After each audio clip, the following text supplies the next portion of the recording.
fundamentals is what champions are made of. A lot of people create. Yeah. I just document. So I started thinking, how can I take the best quality customer service and the best product and put that together in my line of work and then serve? Because when you help others get what they want, you'll ultimately get what you want. Yeah. That's one of the laws of the universe.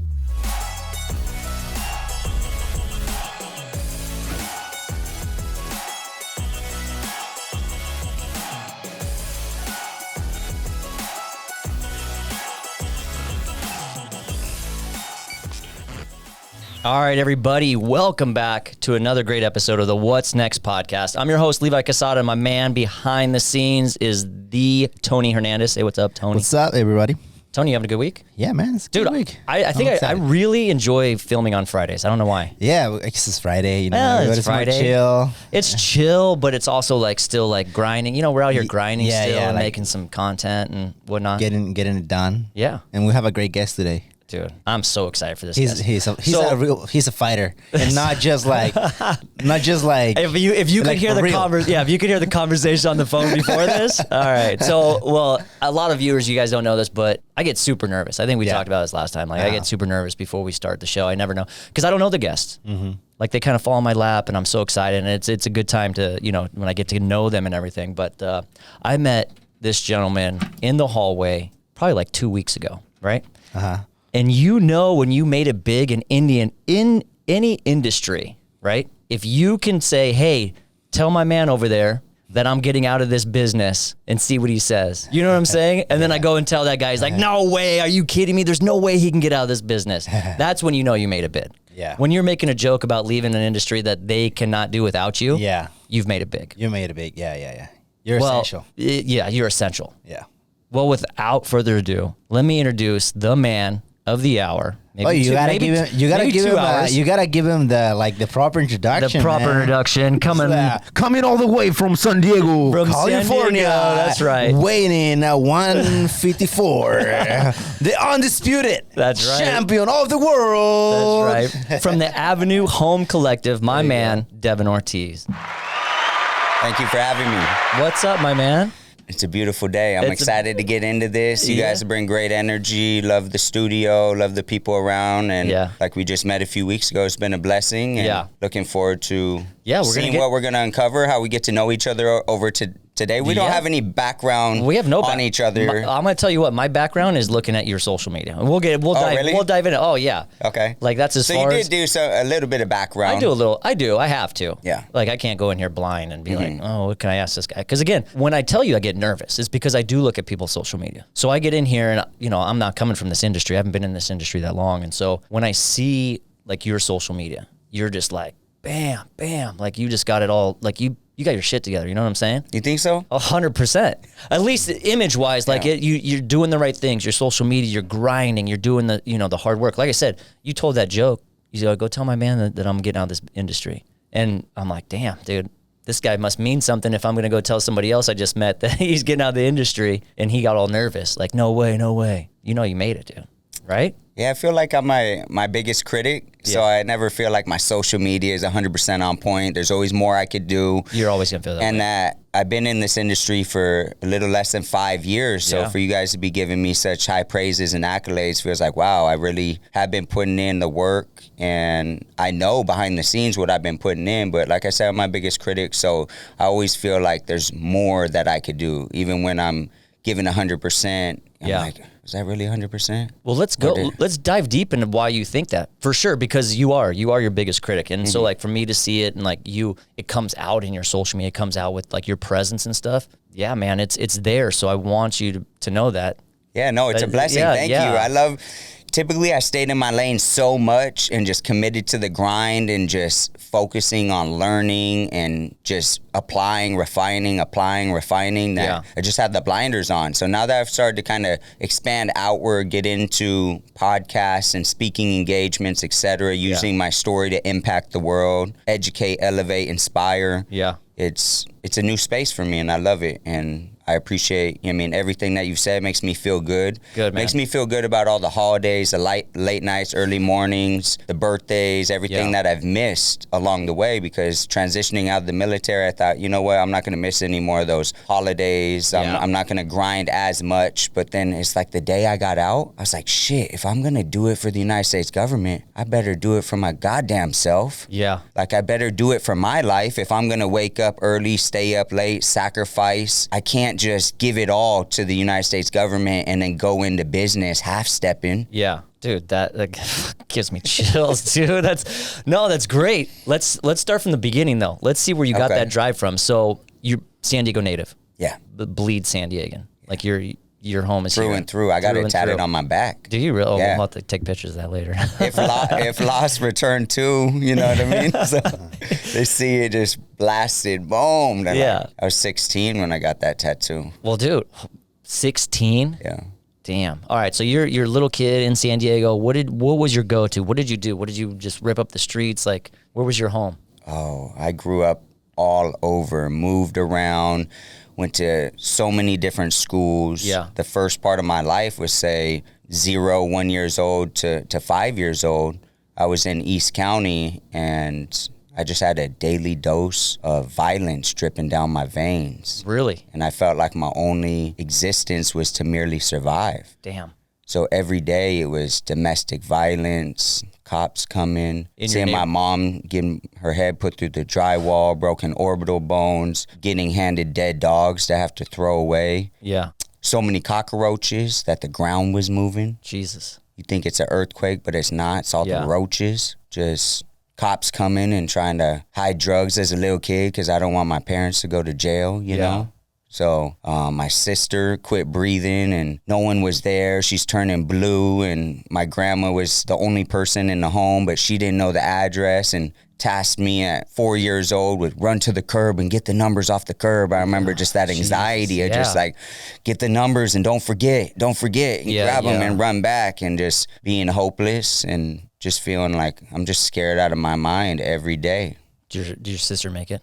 Yeah. Okay. Yeah. How many siblings do you have? Quite a few. I have a twin brother and sister, and then I have. I mean, damn, I got a pretty big size family. You know, so. That's amazing. So you're growing up in that neighborhood. Mm-hmm. Neighbors would come. This is neighbors like, would come rescue us. There's times where like I heard it, on the phone on speaker, and it was like, "You kidnapped my kids," and I'm in the back like, "Fuck, we're kidnapped right now." Like, that's crazy. You name it. That's nuts. Taking to abandon my own animals, like taking your kid to abandon his own animals creates a whole nother aspect of tearing and everything else like that. So I got a crazy pig story for you. You're going to trip out. Let me hear the pig story. How old are you with this pig story? I was 4 years old. You're still 4? 4 or 5. Yeah, 4 or 5. Damn. And we're in East County city limits. We had a pig in the backyard. And they say that pigs are smarter than dogs. I'm not sure. I don't really study too much, but that's the rumor. I don't start them, I just spread them. You know what I mean? So I love that. And the city came knocking and assessed like a little fine or notice, like you can't have pigs here. Are we talking about like a full grown, like a pot-belly pig? Like a big pig. Yeah, a big pig. Like 400 pounds. But I'm not sure how much. It was big compared to me. I don't know how big it actually got, but relatively speaking, I'm 4 or 5 years old. Yeah. And instead of getting rid of the pig without me, my stepdad at the time took the pig and me, put it in the car, drove up to like the little mountains outskirts, and then opened the door, pushed the pig out. And then I remember just looking out the back window crying, like, what is going on right now? And just drove off. And it was like a quarter mile, and there was this little like market, just wooden outside, looks very rustic, you know, East County-ish. I don't know where it was at. And he takes me to get ice cream. I'm crying. And the fucking pig found us and ran inside the store and ran straight up to me, grabbed me and ran straight out the store, threw me in the car and dipped. And left the pig in the market. Yeah, left the pig in the market. But it's like things like that you don't realize between the domestic violence, the abandonment of animals to... Your experience is at 4. Some people don't experience it their whole lives, or some people experience it when their dog or cat passes away, when they're adults. And you oh, yeah. Like I've had a dog pass away, I think 6 years ago. You still, it's well, you know why, right? No. What's dog spelled backwards? God. That's right, man. And the same chemical that's released when you touch your dog is the same chemical that's released when like a mother holds their child, oxytocin. Yeah. So it's like that therapy, that loving, that, you know what I mean? It could really break you. I cry as well when I have to put down my dogs. Yeah, man. I've never experienced that. I've had relatives pass away, but sometimes they're not super close to you. Mm-hmm. You don't see them every day. You don't have to take care of them. You don't have to feed them. You have to walk them, pick up after them, and then they always give you this unconditional love. And to see that, dude, like that was rough. A dog has the truest, most unconditional love. Yeah. Like you could whoop its ass, be in the middle of whooping your dog. Yeah. And someone comes to break in or whatnot, and it shifts focus and it just attacks. Yeah. And it will die for you in that moment. Yeah. Like that level of commitment and love I think we could all learn a lesson from that. Yeah, for sure. Oh, man. All right, so this podcast is going to get super deep. Yeah. So this isn't on his social media, but damn. Yeah, I don't post too much of like private, all that. Dude, I'm glad. Thank you for being open about this because, I mean, I wasn't even expecting you to tell that story. But I'm honest on stage and in person, all that. And still on my social media. You get more about me through my stories than you will the actual posts. I do post, but I try and keep some areas of my life private because... there's just a lot of people out here that just want to rain on the parade no matter what. Yeah, and so that's just how I'm built. Got some other crazy stories too. Dude. I got, a lifetime of them. I've been blessed with the gift of long suffering, 100%. Yeah, I love that you say that's a gift. 100. Yeah, it is it's definitely a gift. Took me a while to understand that. Yeah, I've gone through a lot, and I believe that the toughest routes lead to most beautiful destinations. Yeah. I'm coaching right now, and so like I'm telling these 13-year-old girls because they're dealing with emotions and stuff like that. And I used that the other day. I was just like, you're going to get more out of failure. You're going to learn more out of failure than you are going to learn out of success. Success is going to be there, and you're going to be like, oh, okay, like I got there, but like, how did you get there with all this failure? You know what I'm saying? Like, and it was just playing volleyball on the court. You're going to fail your way to success. 100%. And you're going to remember those lessons along the way. It's going to build you to a stronger person. And dude, starting at 4 years old, that is nuts. Well, I remember things that they say is like impossible to remember. But when you're traumatized so young, I don't care what the science says about when you can remember. I know the stories, and I know the looks on my family's face when I bring things up, and they're like, how do you remember that? You remember those times, though, because they're so, I mean, I don't want to say they are damaging. Mm-hmm.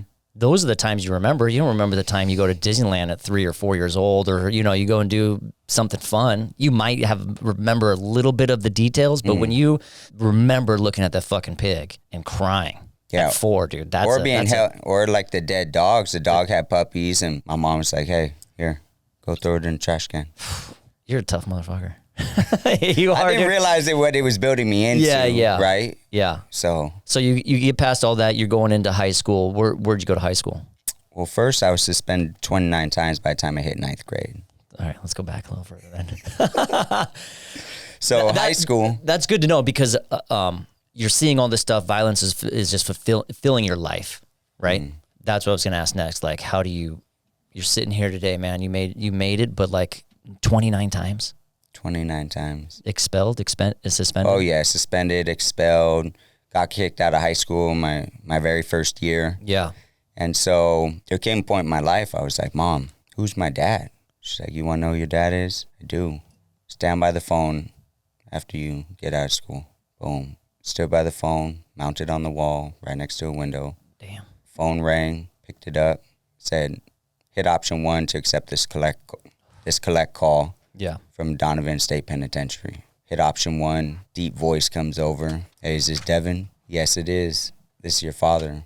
My name's Troy. Nice to meet you. First time you've ever talked to him? First time. So at that point, we fast forwarded, 10 years old at that point in time. Do you think that was more impactful? 10, 12 years old. Okay. Yeah, I think, something like that. Do you ever look back at that moment and be like, I don't want to go that way? Did you? No, I was like, I'm trying to go to prison and share the yard with my dad. Really? Yeah. Damn. It wasn't like, oh my God, this is scary. I was like, yeah. What are you guys doing in there? Like, what's up? What else did he say in that conversation? I don't remember. I just blacked out when I was a kid, and I think it like fueled like the street mentality in me a little bit to be like, damn, my dad's in prison. Yeah. I already been fighting and doing certain things, etc. Because my mom said, like, ever since then, it was almost on site. Like, if you said something to me I didn't like, I'm gonna just light you up with my fists at school. It was just over and over and over. And then they realized, wait, we can't suspend this kid anymore, and like, he likes going home. Yeah. Let's put him in school suspension. Yeah, where he's like in a little closet for a whole day, you know? Yeah. And many different things. I mean, I went to a lot of schools. Yeah. I always doubled down with physical violence and the outlet of aggression. So my mom put me in karate young. Then I bowed out of karate after a while. I don't know what happened, whether it was funding or me or what the decision was. Right. And then I was fighting in middle school. I seen this white kid getting punked by a bunch of Mexicans. And I never been fond of the bully. I've always been smaller in stature. So I always had to step up to bullies, loke up, let them know I'm not intimidated. Right. The way to gain respect by a bully is to bully a bully. Yeah. And so I'm getting jumped, hopped in, started fighting with the white kid and fighting all the Mexicans, you know what I mean? Damn. And we're getting suspended. His father walks in, my mother walks in. He said, you're the kid that helped my son? I said, yes, sir. He said, I appreciate you for doing that. He looked at my mom. My mom was like, you make him bleed? Yes, ma'am. I said, good. We both popped up. He took us to lunch. Ever since then, he hired me a private karate instructor. Started doing competition karate, etc., traveling, fought at the Mandalay Bay, fought in Laughlin, you name it. This was at high school level? No, middle school. This is middle. Mm-hmm. Okay, this is middle school. Yeah, Damn. Middle school. Now I was always having my mom drop me off, or my stepdad drop me off at the corner of the school so I could walk in, because I knew there was always, I don't like fighting at school because everyone breaks it up. I don't like that 30-second fight shit. Yeah. You know what I mean? If you're going to go, you're going to end it. I want you to just feel my breath of, I'm your enemy right now, and just I want to feel your energy, as far as anyone could fight for 10, 15, 20, 30 seconds. A lot of people fight at school because they know it's going to get broken up. Like, I want the person that's supposed to win and have enough time to do it. So you walk that mile or whatever, that little curb, knowing that if we're going to fight off school. Yeah, a few hundred yards, always get dropped off, so then I could fight before school and quit getting suspended all the time or whatnot. And then from there, entered into high school, 9th grade. And did you make a name for yourself at this point? People know you. I think people knew me, but I wasn't like I'm not a big bully or this, that, the rest. They're just like, if you're going to like pick on Deven or whatever, like, he's down for the cause, never down for the count. Yeah. So just get ready, you know? But I never went around trying to like terrorize things or whatnot. It's just. If it found you, you weren't backing down. No. Yeah. No. Damn. So I just built different. School of experience and hard knocks. That's right. And then 9th grade, the last day, first semester of freshman year, my mother ended up moving away. And so instead of putting my books in my bag to take to school, I put my books in the box that was supposed to be packing my clothes to put in the U-Haul, packed my bag full of clothes, and just told her I ain't coming back. I was 15. You left home at 15? Yeah. Where'd you go? I went to my homegirl Shayla's house. Oh, shit. Yeah. Little shout out. Yeah, she's nice. She's a good person. We've known each other a long time. So, that's amazing. Yeah, I went to my friend's house. She got me to stay there. Her mom was there. Had a little red-nosed pit bull puppy. Then I started couch surfing. Yeah. Did you find those experiences helpful? Like, did you feel like you ever had a home after that, or no? Yeah, I knew my home was wherever my mom was at. Yeah. We grew up young, you know? Yeah. She was like 18 when she had me, so. But you left. Yeah, I left. Yeah. Because she moved to Montana. I was like, where the fuck is Montana? Like, I don't even know where that, I don't even know where that's at. Yeah, right. Like, no, and these are all my people, and I love them. I like hanging out in the streets and everything else like that. I played athletics my whole life, but once I got a taste of the streets, it was over. Yeah. So you got through high school? No, I never stepped foot into junior year. That was it? Freshman, sophomore year, I just realized, counselor sat me down and was like, you have an average GPA of 1.6. Now you've been expelled from your high school. You're going to a continuation school. And then within the continuation school, we're in like a segregated, like in a prison of the continuation school where they wouldn't even allow us to go out and associate with the other people that were, there was like 13 of us. It was like the high security area of the continuation school. It's called Chaparral in East County. Okay. Shout out. Chaparral alum, baby. Nice. So damn. Yeah, so they wouldn't even let you go out and converse with other students. No. It was just you 13. Yeah. Yeah, damn. It was just, I think they call it like foundations. Yeah. I think they call it foundations. Probably. Yeah. Yeah. So, yeah, that's part of the journey. And so what led you into getting into the military, man? That's a huge leap. And what you said earlier did you ever look back? This is what kind of touches me because you're an Army vet. We'll go into that. But when that dad looked at you and said, "Thank you for protecting my son," did you ever look back at that moment? Did anything ever just seed in your head that that's what I want to do? No. Okay. But I still talk to that man today. Do you really? I love that man. Yeah, he's been a blessing in my life, taught me a lot. Yeah. Even from not always being there, not having close communication, seeing him from afar, what he's been able to do with his life and everything else like that. Yeah. That's cool. That's a good relationship. Mm-hmm.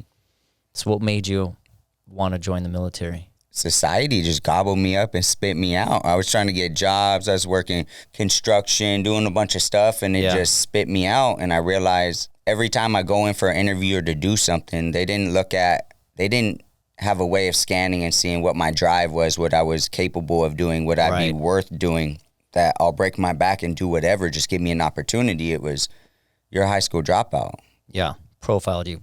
Here's minimum wage if you're lucky. Yeah. And I just couldn't make it. And so eventually I ended up writing my boy a letter that was in the Army, asking him what's his life like, what's going on, the whole 9 yards. And it was just very intriguing as far as that it was hard. Yeah. But he loved it and he was going through it. And he said it was one of the best decisions of his life. And he sent his recruiter over. The rest was history. I needed a way out because I had my first apartment to myself when I was 17 years old. Yeah. I was going ham, drinking 40s, partying, doing whatever I wanted, working construction, walking 3 miles to work, working all day, shutting down the yard, locking it up, letting the pit bulls out, just in case anyone tried to steal the material or whatnot. Yeah. And then walking 3 miles back, and I was falling further and further behind. I was so excited to turn 18 that I no-call, no-showed the day before my 18th birthday. Yeah. Pissed off the owner. He fired me when I walked on the job site. When I walked back to the yard, how you gonna no-call, no-show the day before your 18th birthday and then show up on your birthday? I was just so excited. I'm going to work today. I'm 18, you know? Yeah, yeah. They said, we'll send your last check to you. Get the fuck off the yard. Damn. Specifically what he told me. Got fired on my 18th birthday, partied my face off. I was so happy because I would have been pissed if he would have kept me there all day and then fired me at the end of the day. Oh, yeah. So it was a blessing. Partied. Next day I woke up and I was like, what's the fastest way to turn my life around, make something of myself, have benefits, have something? Yeah. And it was the United States military.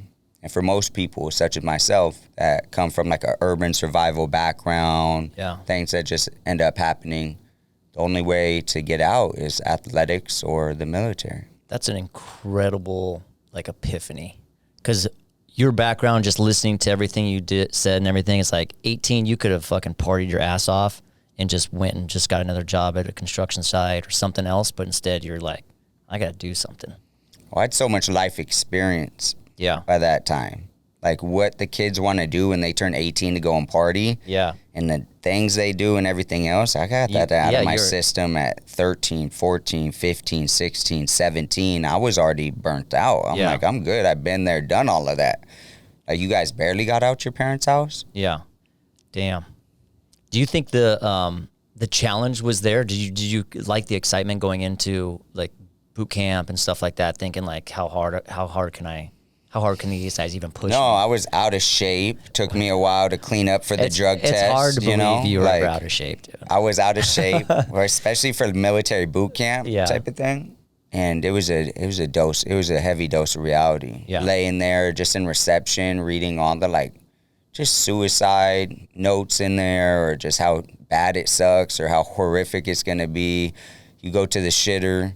There's notes written. You're laying in your bunk. There's notes written. You open your wall locker. There's notes written. And I'm like, you're talking there's notes written just everywhere? Etched in the... Yeah, just wherever you go, it's just etched in. I'm just, what the fuck did I get myself into right now?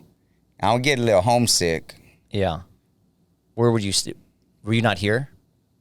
No. They ship you off right away? Oh, yeah. I went there, and mostly everyone's scared to ship off. Yeah. And I was one of the people that are like, how fast do you want to go, or where do you want to go? I was like, I want to leave yesterday. And they're like, really? And they look around, like all the recruiters and the people at the military entrance processing station called MEPS. They're like, yo, we got one right here. Let's get one right here. Get them out of here. Because everyone else around is like, I want to ship in 4-6 months. Can I get a year, you know? Oh, damn. And within 13 days of being at MEPS and taking my test, I was at Fort Leonard Wood, Missouri. Yeah.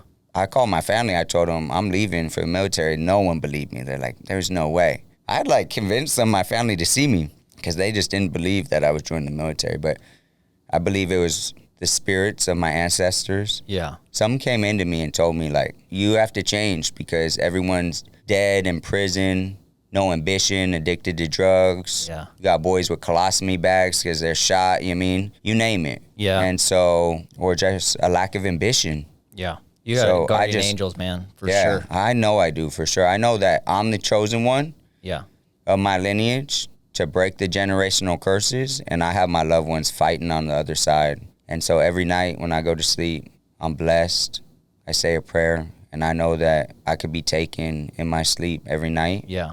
And I believe that those messages I get and those dreams I get is that moment when you're sleeping. Have you ever thought about that's the closest you'll get to passing over? And that all the time, the spirits can feed you information. Yeah.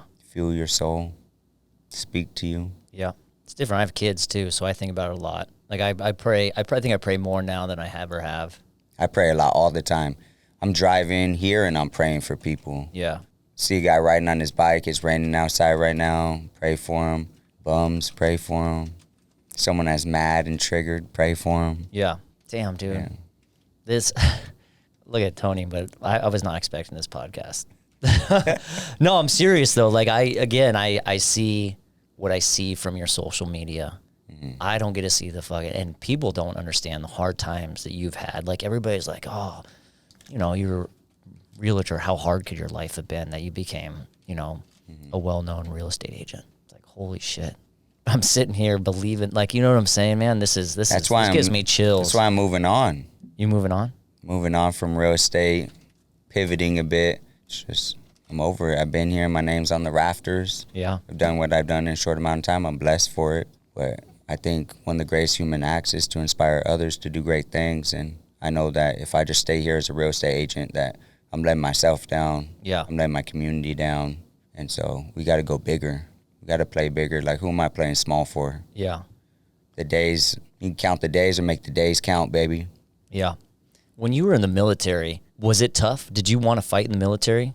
You spent 10 years of your life there. I say the toughest part is the roller coaster of, like, what we were just talking about. Depressed, what am I doing here? Yeah. Then being there and being like, when do I go home? Or this, that, the rest. What's my family or friends or girl doing or whatever's going on, right? To then being able to hit a peak that's like, oh, I'm actually enjoying this. Yeah. Until I looked in the bank account and I realized I'm only getting paid $800 every 2 weeks, and you got me working 24/7, no sleep, etc. That's one of those things where you're in the low points. You're like, why am I here? They're not paying me well, etc. You're not understanding long term. You're 18 years old. You're a baby. Yeah. So that's where you got to start out, and then that they kind of put you in the. Because you were a combat engineer. Yeah. So I was in boot camp at this point, and what we're reflecting on right now, Fort Leonard Wood, Missouri. I gotcha. And then I would say the hardest part about the military is breaking those emotional connections to being back home and wanting to be with your friends, your family, your girl, whatever, having your freedom and riding through. And then you have peaks and valleys throughout your military career. I love it. I'm going to stay in for 20. Yeah. To, oh my God, if I could get out today, I would turn everything in, you know? Yeah. I would turn everything in. And so it taught me a lot. Yeah. And then I tried to get out a few times because I had, in 10 years, you got to redo some contracts, right? Right. And whether it was my mindset being too scared to make the leap, or it was me going on interviews and taking the necessary steps to try, he's like, oh, I'll offer you $41,000 starting. Like, bro, I got a mortgage. Yeah. I can't survive off $41,000 after taxes and everything else. Like, it's impossible. So the military, it's a blessing, but it's also a blind handcuff because it keeps a lot of people that have massive potential into a security type mindset and you don't make the leap because of the great first and 15th paycheck. You got all your benefits covered. Right. You're getting housing allowance, you name it. Like overall, the military is really, really good, and it's a really big blessing. And I recommend any kid that's out there that's 18, or you don't even have to necessarily be a kid. If you don't have a sense of direction or a purpose, you join the military. You don't have to do a 20-year career. Put in one contract, change your daily rituals, get some benefits, and then come out here and attack and put yourself to great use. And for the kids that are 18 years old, just transitioning out of high school, and you don't know what you're going to do, by the time you come back home, you're 21, 22 years old. You already have more life experience than most people on earth, while you have amazing benefits. You're talking about a home loan. You're talking about the first X amount of months, you get unemployment. You get VA disability. You get educational benefits for free. They'll pay for you to go to college and give you a stipend to help pay for a bunch of your bills. Yeah. So we'll take care of school, and we're going to give you $3,500 a month to help with the cost of just life and everything else. So to be able to come out at 21, 22 years old for someone like that is, I always try and tell kids, if you don't know what you want to do, which most don't, and that's a hard question to ask a kid, what do you want to do in life? Very hard. I think it's more about process of elimination. Go out and get as much life experience as possible, toss it on the board, cross out all the things in the industries that you hate doing. I'll never go back to being a dishwasher. I don't give a fuck. Yeah. If it's the last opportunity, I'll create a different opportunity, you know? For sure. Yeah. So stepping out, getting into, well, let's go into your fighting career for one thing, dude. So you're in the military. That like merged during the military that's career. Why I'm kind of like, because I'm looking at the years of like you're in, and then like when you started, because you had like a good 8-year span of fighting. Your fighting career, right? Yeah, 10 years in the military, and then like 8 years fighting or something like that. 10 and then 8, yeah. So how did that merge? Did they have boxing and stuff and different, No, just like God had my phone ring one day. I got a call from this guy, rest in peace. Yeah. Call him Stretch, and he was just like, "Hey, Dev, I got a serious question to ask you." I'm like, "What's up?" He said, "You be down to fight tomorrow?" I said, "Bro, I'm always down to fight. What are you talking about?" And then he was like, "You know that one guy I know that has that like fight organization, etc." I'm like, "Yeah, I heard about. I never met him, but you told me about him." He's like, "Well, someone didn't show up to weigh-ins tonight." And this guy traveled all the way from Northern California, cut weight, ready to go, the whole 9 yards. Yeah. He's like, "Will you be down to fight him?" "Well, I'm on duty right now, and it's a midnight shift.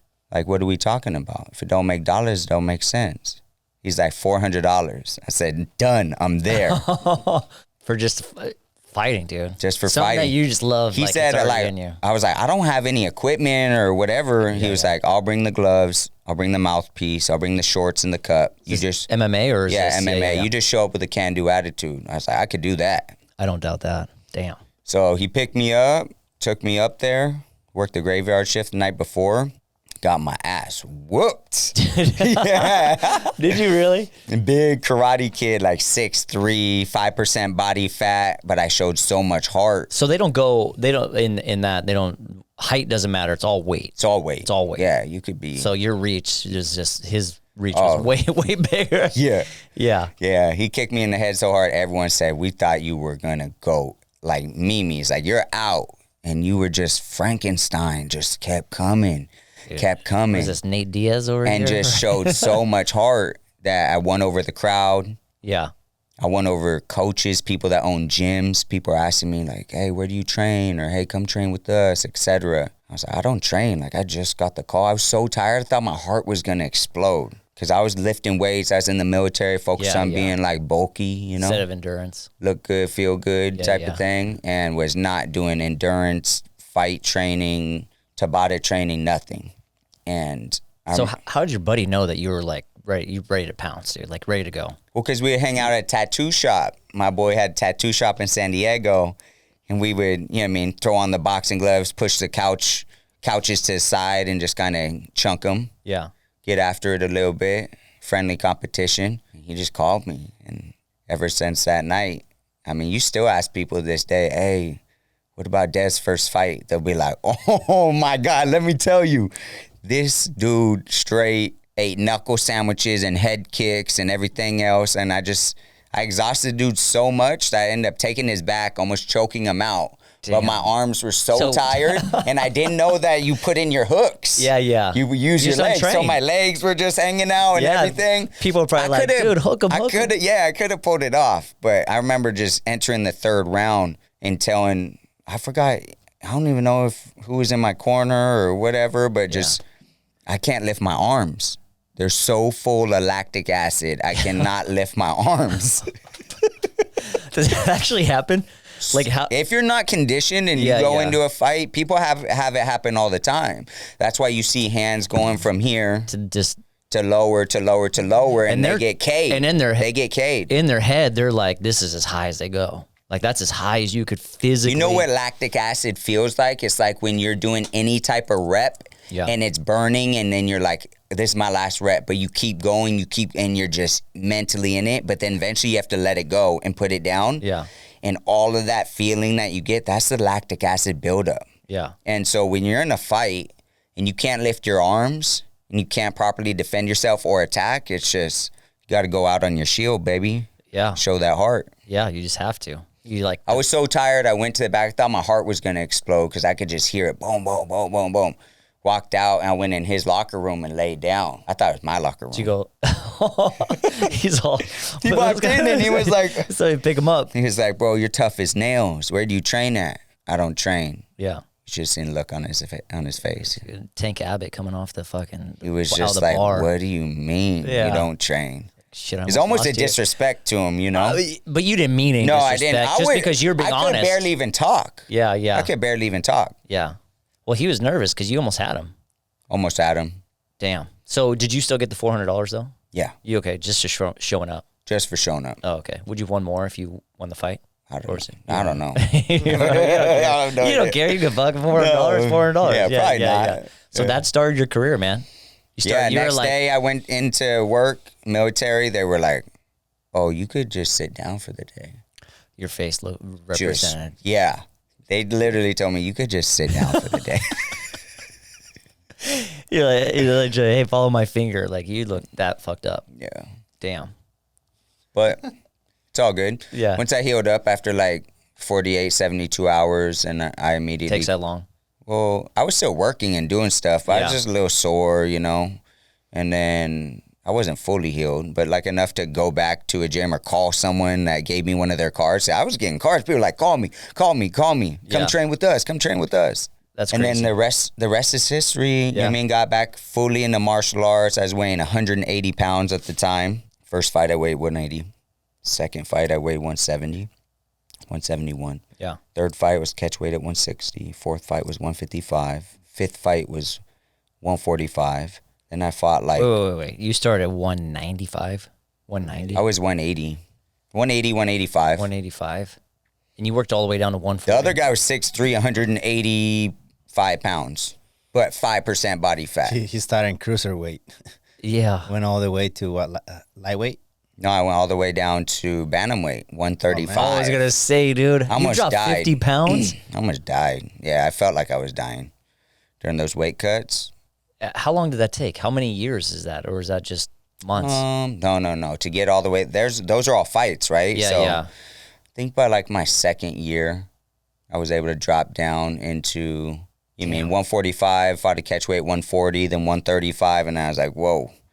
I could do 140, but the extra 5 pounds, like, a lot of things would go through my mind as I'm cutting weight, because people don't understand. When you just watch it, there's a war being fought before the fight, which is making weight, especially in MMA. Maybe not as much boxing, because they put in a lot of road work. Yeah. And they have such high punch counts, their reps, etc., they have to stay lean. Yeah. The difference of the culture in martial arts and mixed martial arts is that how much can I replenish from today's weigh-ins to tomorrow, so that when I'm wrestling you, you're carrying my weight. And then you're carrying, if I'm 20 pounds heavier than you, it may not feel that bad in the first round in 5 minutes. But what about 20 pounds, 6, 7, 8, 9, 10 minutes later, 11, 12, 13, 14 minutes later, it wears on you. So there's strategy and everything else, but there's a balance. And you'll hear people say, well, if you're leaner, this, that, you'll replenish. Yeah. There's good and bad to both sides, but overall the culture is how much can you replenish and then allow them to ride that weight. Or when you're 20 pounds heavier, you're going to hit harder typically. Right. There's still an exception to every rule, but you're generally still pretty speaking, quick at that. You're still pretty fast at that point too. No, I'm just saying, like, some people are like, no, I don't want to replenish as much and weigh in too much the next day. I typically am pretty clean, and I don't gain 20 pounds overnight. I gain 8. They call it living close to your fight weight. Yeah. Then other people I know that are literally fighting in the UFC that weigh in at 155, but they weigh 190 the next day. Damn. Things like that, right? Yeah. Like, that's got to do a lot to your body. Yeah, typically people 20, 30 pounds like overnight. Yeah. But yeah, it does. I would always think, like, what is this doing to my organs? Like, what is the long-term effect? Because I may not be a pioneer in this sport, but I'm just one generation after the pioneers. We don't have enough data and science to really show what is going to be the lasting impact of these really bad weight cuts. Yeah. They didn't realize what hopping in a bath of Epsom salt and rubbing alcohol is going to do to you after you rubbed Abilene all over your body, ran in a sauna suit, hopped in there, then you're being wrapped in blankets and just draining all this liquid out of your body and your brain. And then go get punished for the next. Yeah, and then you don't have enough fluid in your brain. Yeah. So you get knocked out easier or whatnot. There's a lot of things. We could talk about fighting. We could talk about everything for hours. I got one last question for the fighting. Well, two. What was your best fight? So now that you're pondering that, what was the worst fight, the worst knockout that you've been knocked out? I've been TKO, not knocked out cold. Oh, really? Yeah. Do you ever you've been concussed though, right? Of course. But it doesn't mean that the medical staff is going to diagnose you as concussed, right? Yeah, 100%. I've thought, like, man, if I go to sleep right now, I might not ever wake up. Really? Mm-hmm. My dad told me one time, I didn't know he ever got hit this hard when we were in karate together, and he got hit. And he goes, I didn't know I had concussion because no medical staff really back then, until one day, he said it was like a day or two later that all of a sudden he was at work, fully working. And all of a sudden it felt like the lights went on. And he was like, what just happened to the last day? Yeah. He goes, what am I doing? Mm-hmm. Oh, damn. Yeah, that's bad. Yeah. That he could come home, be a dad. I didn't know. He obviously didn't know, but those are the times it gets scary that you fall asleep. I'll probably say my very first fight is probably the worst because I was just so underprepared. Yeah. And going in against someone that had overprepared.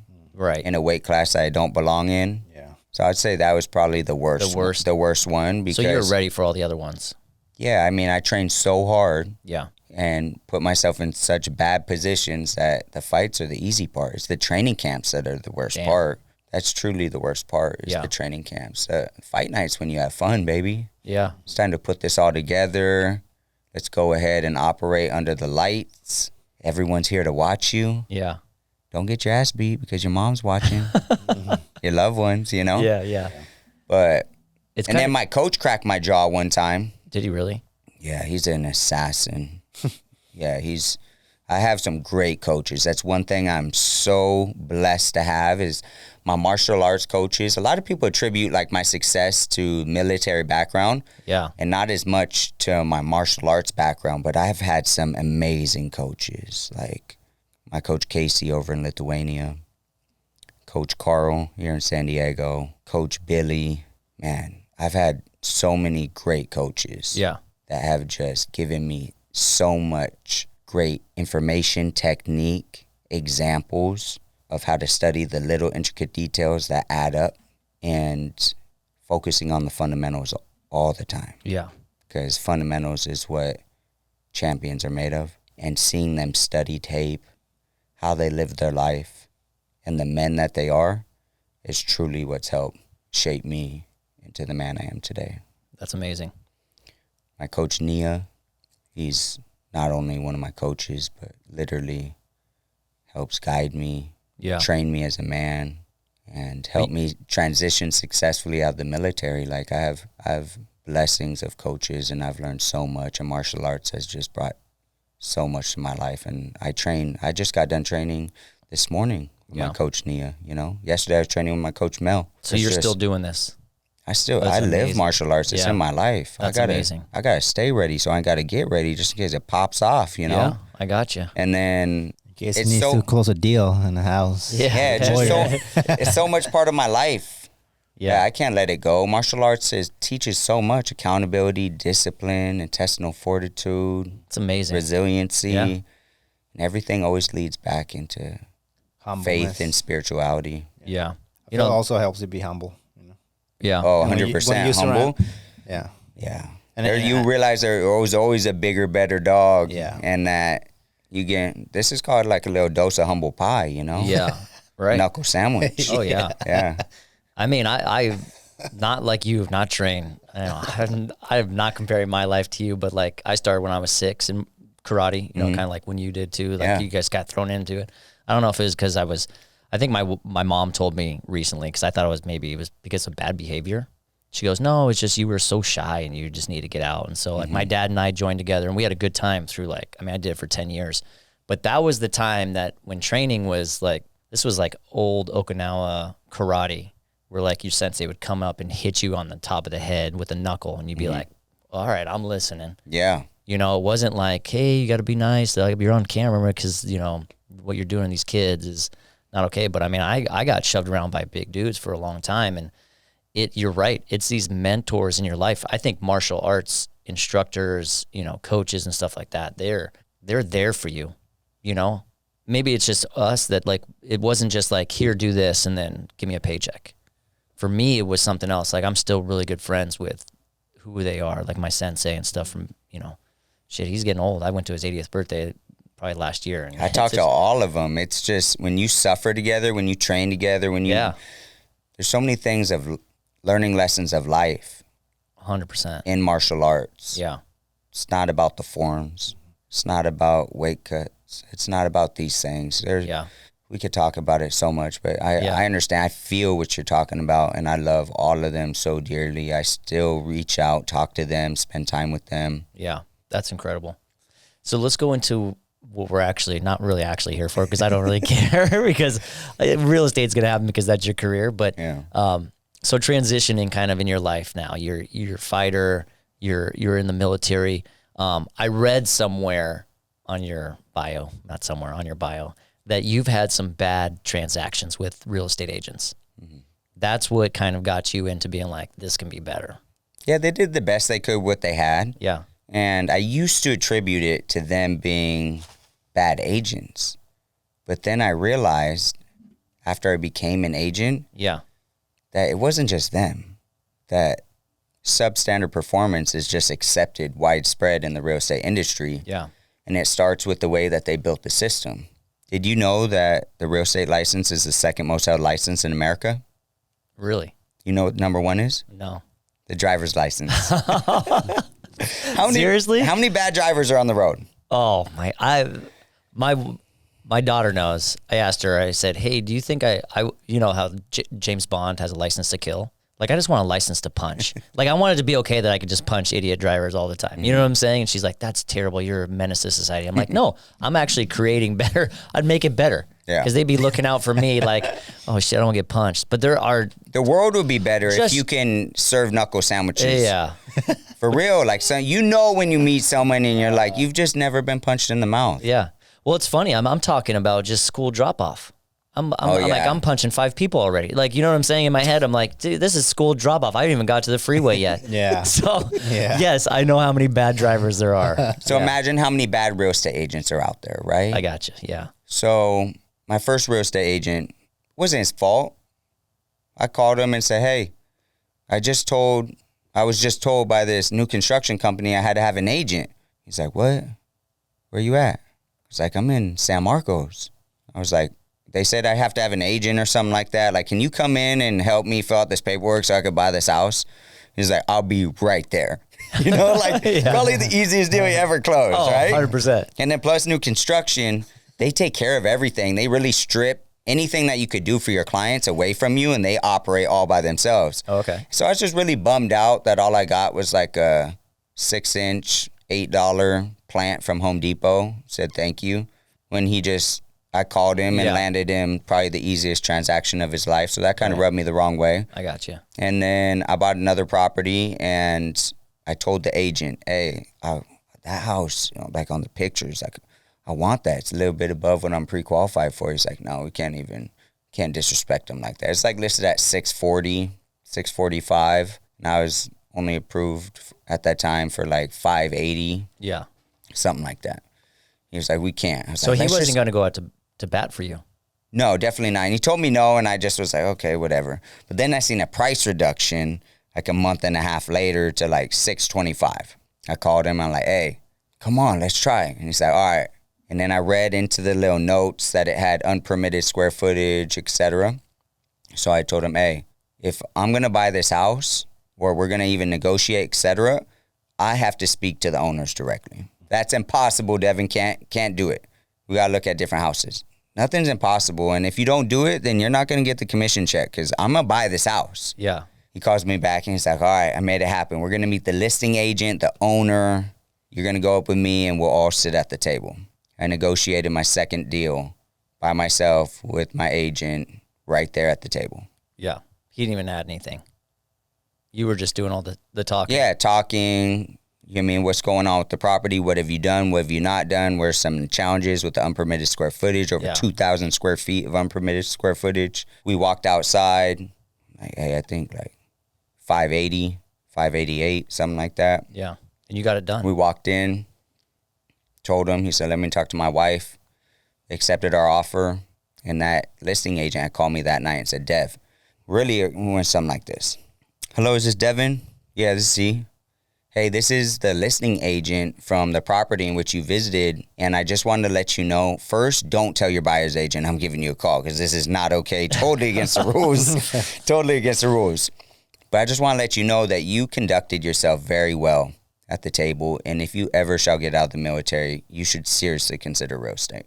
Really? So then I told her, thank you so much. I appreciate you. Thank you for reaching out. Look forward to working with you guys, getting this deal done, which we did. Finalized the deal, got the house. Yeah.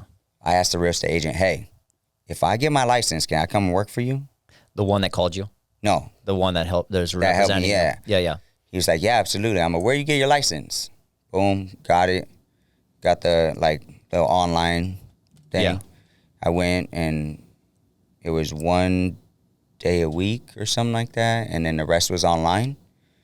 Knocked it out, called him and said, hey, it's Deven. Remember me? It's like, yeah, I got you a house. I said, I got my real estate license. He said, no way. This is like the fastest I ever heard.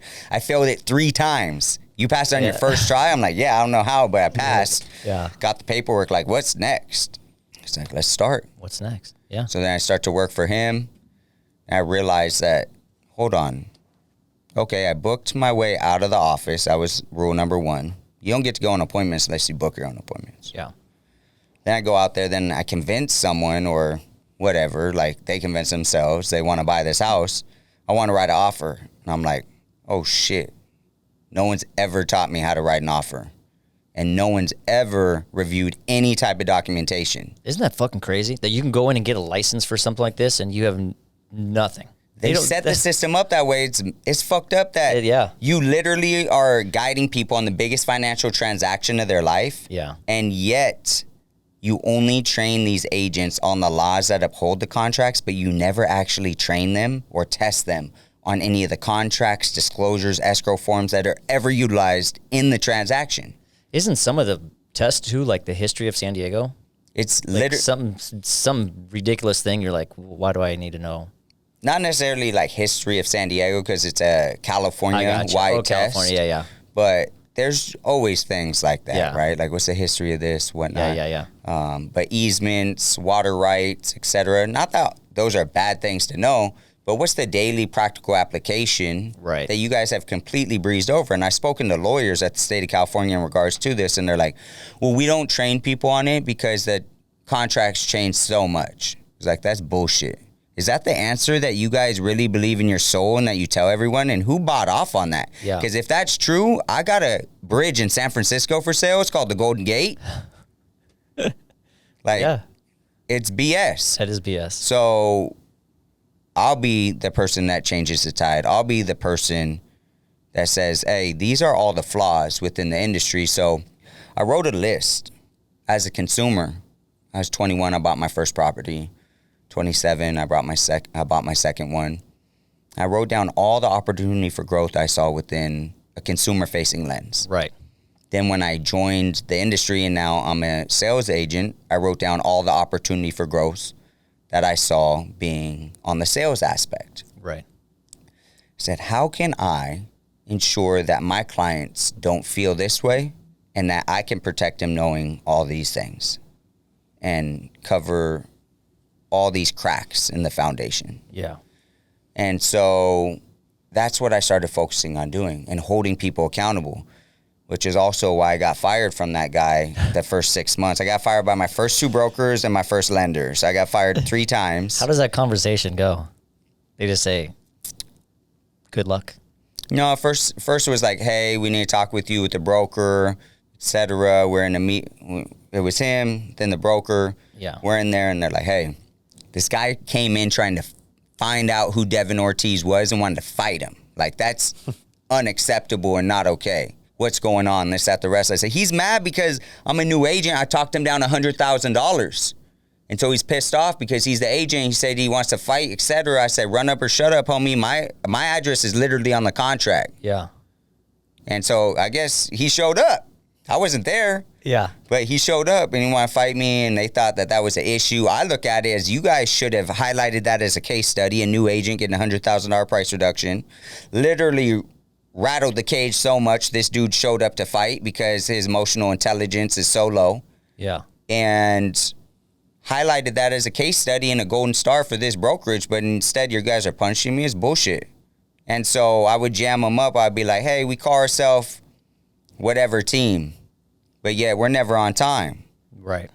Hey, you're taking 50% of my check, and yet you're not answering the phone when I call. Oh, well, I was with family, bro. You were with family? That's crazy. Well, I seen you on social media last night on your story, which means you had your phone in your hand. Yeah. And yet you're not answering my call when I'm over here cold calling, following up on leads, booking appointments. I got questions. Like, I gave up 10 years in the United States military, on track to retire at 38 years old, and you're not going to answer the phone when you're taking 50% of my check? Hell no. You better answer your phone, bro. I'm out here scratching and clawing for everything. I gave up benefits, retirement, everything else to go all in on this dream that has no hourly pay, no benefits. You only get what you create. Answer your phone. Yeah. Every time I call. And he just said that the pressure and the anxiety that he felt, he'd be laying in bed with his wife. And he would think about me and get anxiety, so he had to let me go. So he fired me. Then I went to a different brokerage.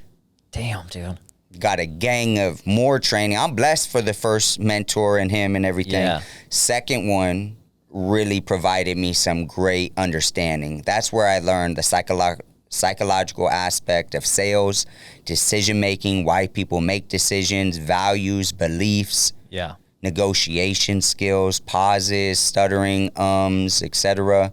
How to really negotiate further, really put the gas on and see what the boundaries are, understand how to leverage contracts, study them. Like, dude was a military straight assassin in real estate, and one of the most, I think, I would pay for his training. Well, I did pay for his training, but Yeah. I think that man should open up like a training aspect for real estate agents that are athletic, military mind, whatever, because he would lock the room. And I saw people, grown men and women, cry due to the pressure that was put on through the sales training and everything. Really? But I loved it. I was like, yes.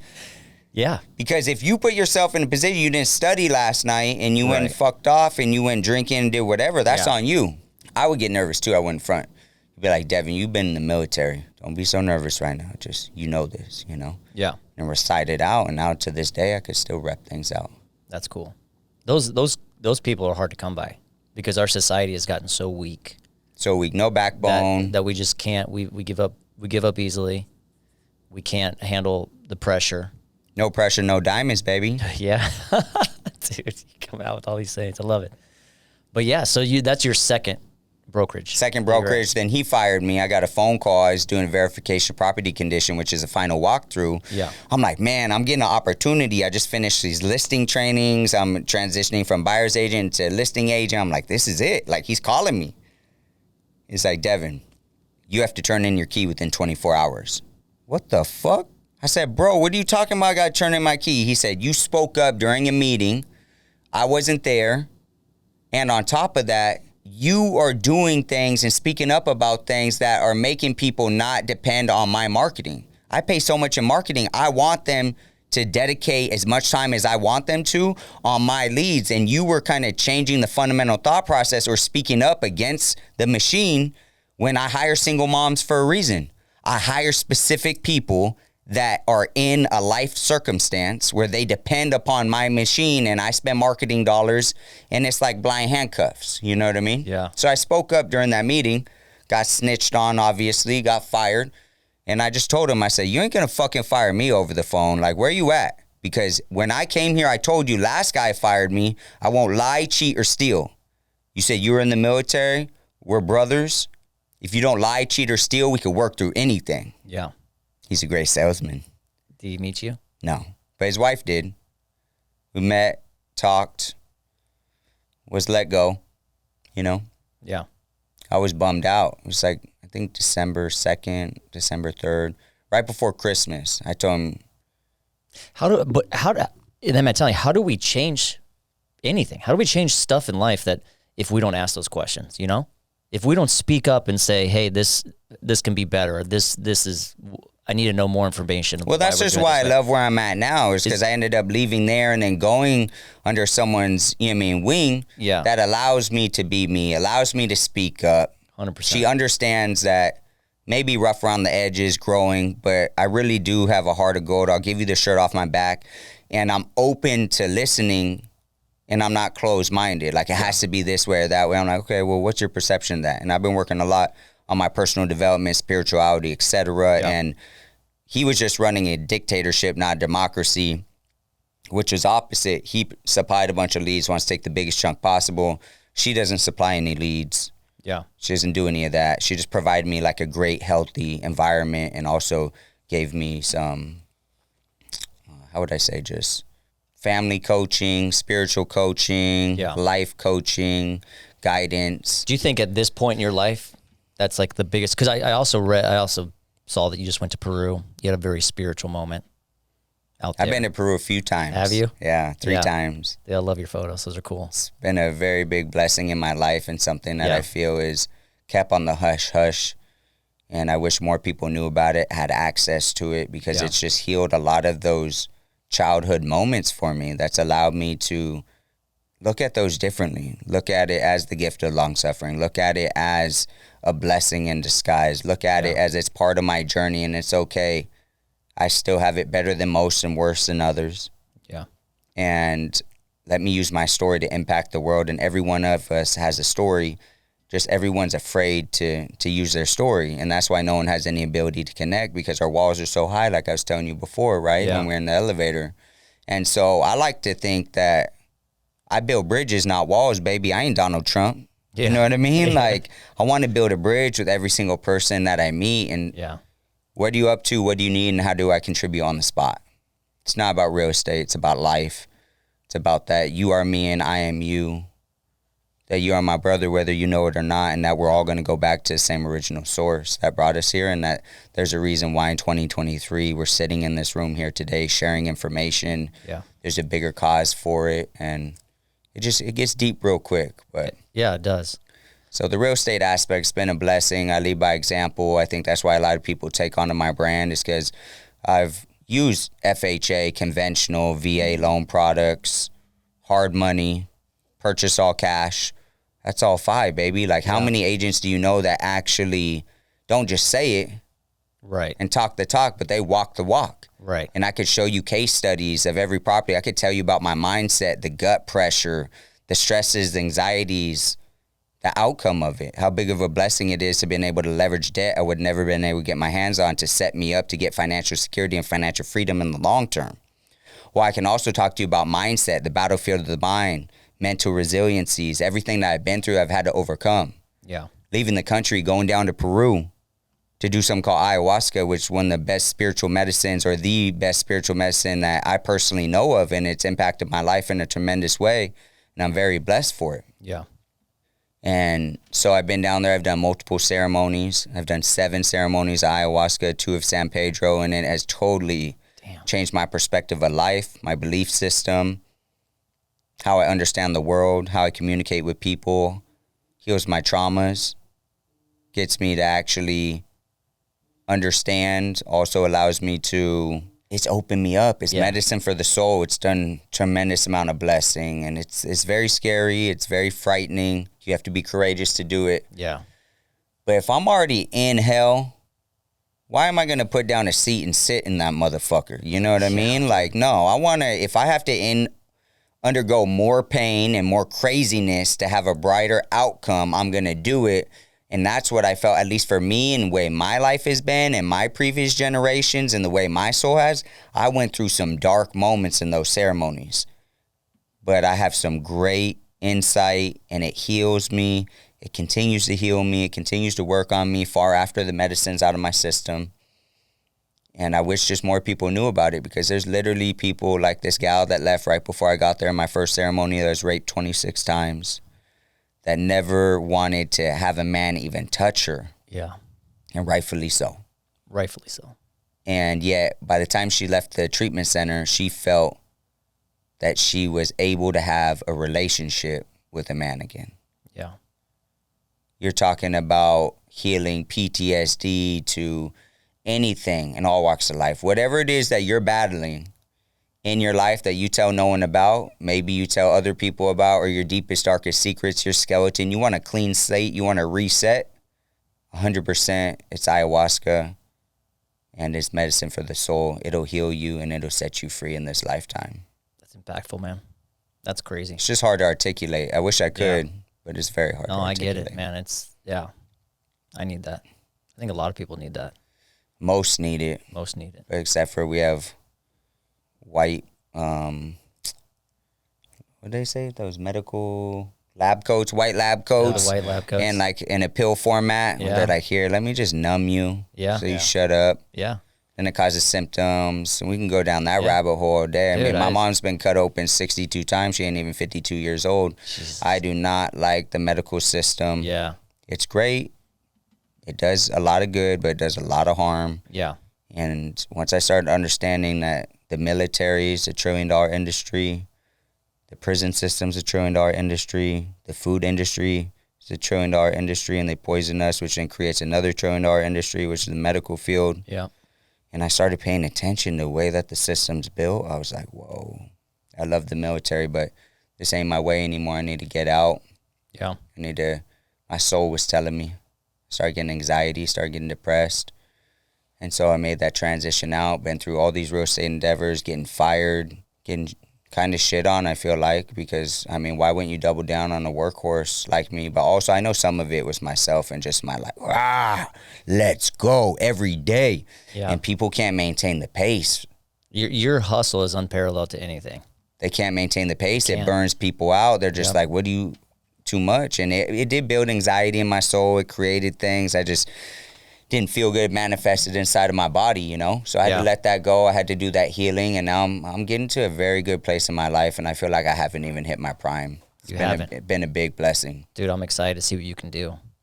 Because everything that you've said, you've never gone half-ass at it. No, we 100%. don't. Anything we're doing is worth overdoing. Yeah. Well, I'm glad you're in a good spot right now, because that's what I was trying to get at, is with the spiritual, like the brokerage that you're at right now is like letting you be you. Yeah. That's what you need. Shout out the Avenue Home Collective, Melissa Sophia. It's been a blessing of a ride. I loved it, or I love it, you know? Yeah. And it's provided me great opportunity. It's been a big blessing, and no matter where my life goes, I'll always roll with this as a piece of my heart forever. That's amazing, man. I needed this today. Honestly, sitting down with you, no expectations. Like I said, I see it from what we generate. By the way, your social media is pretty amazing. I don't even know how time you have time to do all that as well. A lot of people create. Yeah. I don't. I just document. So I fell into that whole trap, like, hey, you got to create, you got to write things out, this, that, the rest. I do so much. Yeah. Most things never even get the social media. I think I got like 7,000 videos on my phone, and sometimes I even forget to pull it out and record. I've gotten better. Yeah, I'm not where I want to be, but I'm putting in the work, you know? Dude, I love that analogy though. Which one? Not create, document. Yeah, document, don't create. Yeah. It's just when you're taking massive action, you You just got to show people behind the scenes what's going on. And I need to hold myself accountable and do better because I can impact more people every single day if I pull out my phone and show what I'm doing. Yeah. And some of the behind the scenes that people never show. Everyone always wants to show the glitz, the glamour, the limelight, everything else that's good. What about the fundamentals, the grind, the this, the reps? Repetition is the mother of skill. Yep. How many reps did you have to put in karate? A lot. And there's times you want to quit. I mean, I have a little kid, like you know, you're crying. Transitions. Yeah. To life. Yeah. To then teaching your children. Yeah. So many valuable lessons in martial arts and translates the business so well. Yeah. I feel like the best business people are prior military or athletics. Yeah. It's a different mentality. Yeah. You push yourself to limits that you don't know. Or you've been pushed to, not yourself, but somebody else is pushing you. Yeah. Accountability, that's what got me out. That's one of my secret weapons.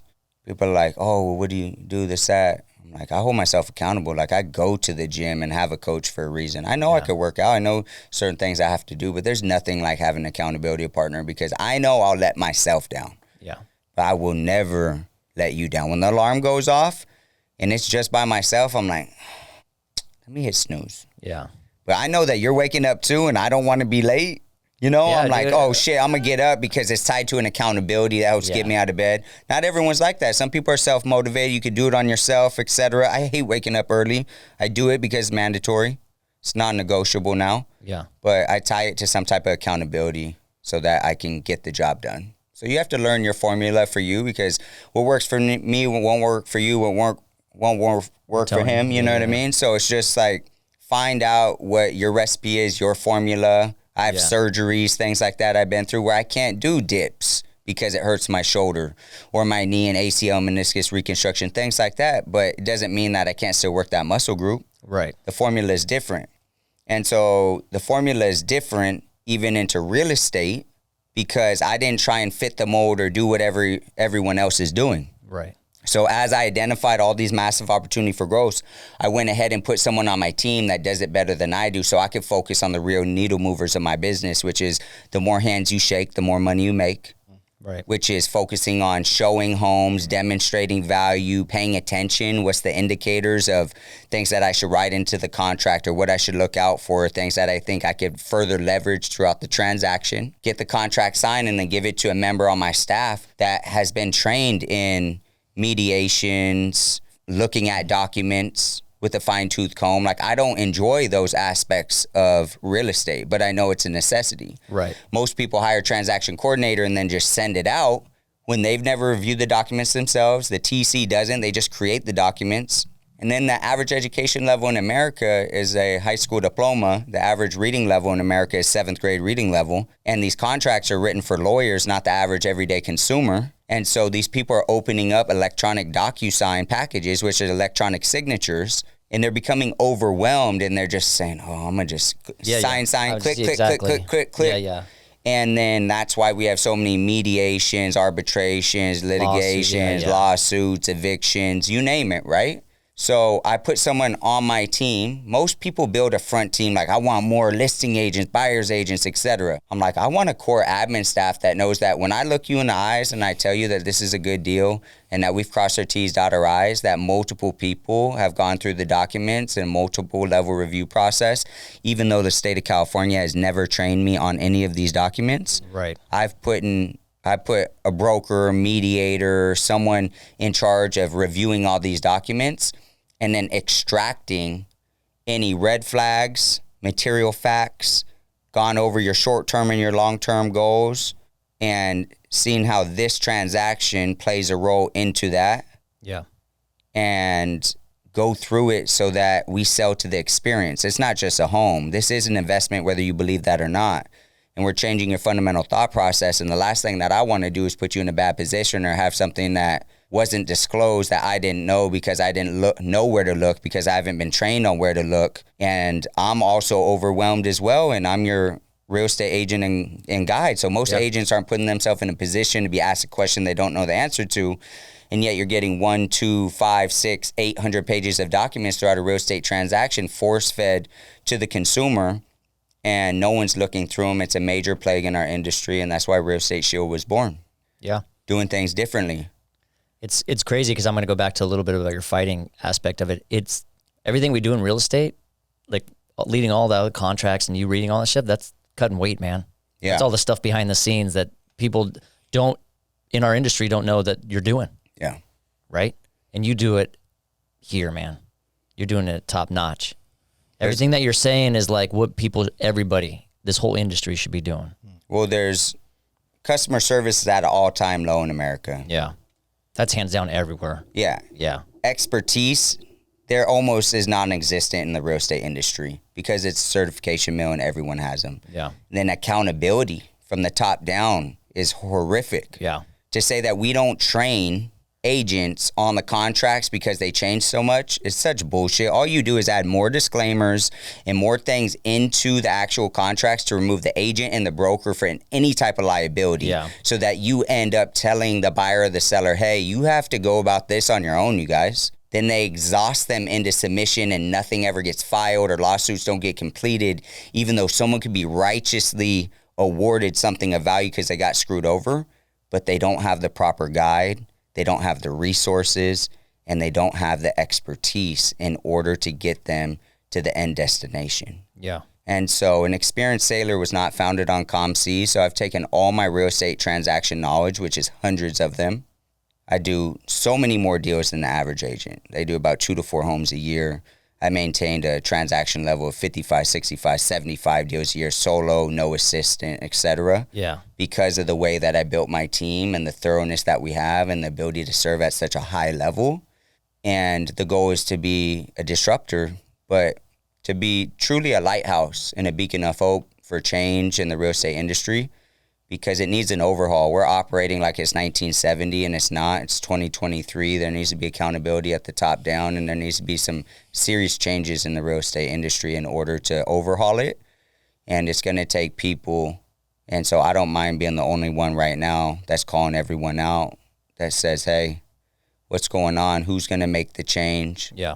What's going on? Who's following me? Yeah, who's following me? And we really need to take stages, speak about it. Don't just talk about it, but be about it behind the scenes, because when people cash these checks, they often just sweep it under the rug. One of the most recent case studies for Real Estate Shield is we have family purchasing in Ramona, where it said in the covenants, conditions, and restrictions, the CC&Rs, that no African-American family can purchase in this community. In 2023, what? How many times has that CC&R been open and re-recorded over and over and over with the sale of this home or any of them in this community? Years. Hundreds. Yeah. And how come that wasn't stripped out and then re-recorded and made correct? Why? Because these people don't care. Escrow, title, the agents, no one's done it. Yeah. That's a minor aspect to the things that Real Estate Shield catches, and that's why I'm pivoting. The Avenue Home Collective has been a tremendous blessing to me in a journey, but I'm venturing out of real estate. I'm backing out of Real Estate Shield and venturing into new business, tech startup with emphasis in real estate that specializes in servicing buyers and sellers at the highest level, with partnering with the agents to provide 5-star customer service without them lifting a finger, because I understand that a team will always outperform an individual coming from a military background. Let us go ahead and empower the agent to focus on the things that they do best while ensuring that the T's are crossed, the I's are dotted, the gold is stripped out, given over to the agent to further negotiate, while the clients have all the information they need to make a well-informed decision, while having complete legal coverage throughout the transaction and for 365-day post-closing legal coverage, just in case anything wasn't caught or anything was misdisclosed, not disclosed, etc. We provide resources because the state of California states, hey, Deven, once the transaction closes, you can no longer consult or advise your client. So if you close on a property and you're a buyer, you have an 18-day seller in possession, and now the seller/tenant is now refusing access to the property, and I call the car legal hotline, they're on it on their own. You've gotten paid. You've closed the deal. These contracts have removed the brokerage and the agent from any liability. That's their problem. That's not how you do business. That's not how you do business. That's not how you do life. That's not the moral compass that I have. Right. And yet, that is the answer. That's a real life case study of a gal that we just helped out of Encinitas that was representing the family that just happened to. So she said, hey, Dev, I can't do or be a part of it, But can they use the legal consultation? Absolutely. They met with the real estate attorney within 24 hours. They were already briefed because the packet was passed over, bullet points of the address, the buyers, the terms, the close date, all that type of stuff was given to the attorney. You get a free consultation, letter drafting, submittal, and provide 2 course of actions. If they shall vacate on day 18, this is what we're going to do, or this is what you're going to do. If they don't, we're going to file an unlawful detainer to owner-occupied loan product. We're going to get an expeditious eviction route going and get it taken care of for them so that they feel cared about, understood. They don't feel abandoned, which is what most consumers feel. And that's why most consumers do not go back to their real estate agent. Less than 15% of consumers go back to using the same agent. Dang. Which is a massive red flag. But for some reason, we're in the industry of wearing these red flags like they're bandanas instead of really dealing with them. Yeah. You know? So I've now created Real Estate Shield, which I feel is going to be the fastest growing real estate tech company in America. I look forward to building a bridge from Dago to the Bay and then taking over all the states that need serving, which is probably all 50. But East Coast real estate does it quite a bit different than West Coast. Yeah. And so they have attorneys, they have other things in place. So I've really taken like an East Coast model, applied it to West Coast real estate. And Real Estate Shield wants to partner with every single one of you agents that want to provide 5-star customer service without any hassle, without any risk, without any training, without any staffing, without any overhead, and without any turnover. You can go from the best month of your life to the worst month of your life in real estate. As far as financial wise, you're not on the hook for any additional money. We don't run contracts. It's a per transaction type of thing. And yet you get transaction coordination, which is document creation. You get risk mitigation, and you get full-blown legal coverage throughout the transaction and post-closing, which is protecting your client's biggest financial transaction in their life or protecting their net proceeds so they could have this peace of mind to spend it over the next 6-12 months and know that they're going to be protected if anything pops up. Most time it won't because they're going through, even with the sellers, to disclose things. You wouldn't believe how many times we're on the buyer side and we get these disclosures and it's just no, all the way through. And then it's like, yeah, but these CCNRs or HOA docs or whatever contradicts this. What's going on? Or, hey, there was a roof leak in 2019. It was taken care of. Just patched up and painted over. Okay, that's great. Yeah. But was it DIY or was it a roofing contractor that's licensed, insured, and bonded? Do you have an invoice? Do you have warranties? Like, what's going on? Dig deeper. Yeah. Gain the leverage for these agents to restructure these deals, further negotiate, and get the best deal for their clients. I'm excited for this, dude. So this is crazy. Did they tell you about it? No, I didn't know anything. They didn't know about it. That's what this is. This isn't that. This might be like the color scheme from the Avenue, but this is Real Estate Shield, bro. This whole time I'm sitting here looking at it, I'm like, wait, okay. I couldn't put it together, and then you started saying it, and I'm like, literally like 3 minutes ago when you kept saying, I'm like, okay, real estate, and then there's a shield. So, no, I didn't know. Yeah, that's what I'm doing. That's why when I was like, I'm getting out of real estate. So that was no joke. Like that's so funny that you were like, tell him that. So it was not a joke. You were. No, I'm dead serious. I'm getting out of real estate, backing out, which is a big thing. I make dude, really good money in like real estate, selling real estate. People know you, and so I'm doing it because there is a niche that needs to be served. Yeah, and there's a massive opportunity for growth within the real estate industry, and no one is addressing it. Everyone's overlooking it. Well, congratulations, man. I'm happy for your success. That's so cool. That's so cool. Thank you. So we're excited. I'm excited. I mean, there's going to be a lot of great things coming. We're going to partner with New Venture Escrow. We're going to offer it to all your agents, the whole 9 yards. And it's just most companies that start in real estate these days are trying to discredit the agent, remove the agent, iBuyer programs, this, that, the rest, right? Yeah. We're not that. We're the opposite. We want to empower the agent. Yeah. We want to partner with the agent, the brokerage, to provide the highest level customer service to have ever been seen in real estate while ensuring that everyone has all the information needed to make a well-informed decision. And so if that results in someone canceling, then they should get them the right home, because that utility easement that encroached on the rear property line encroach on the ability to build an ADU in the backyard because of that utility easement, but the ADU is really important to that family to be able to build. That's part of the things that these agents, it's just going straight over their head. Because most agents don't own a home of their own. They don't have any construction experience. Yeah. They don't have vendors. They don't have resources. They're literally just trying to focus on how do I move them to close. Right. When if you focus on delivering the most amount of value possible, you're investing into the deposits in their mind that you're creating a raving fan. Yeah. That you're literally training a sales force outside of yourself that'll get you more referrals. And that's how I average a 60% referral rate within 30 days of closing. Out of every 10 deals I close, I get 6 referrals within 30 days. That's incredible. So when it's all through delivering on the client journey, which most people just totally skip over. Yeah. Client journey is the most important part.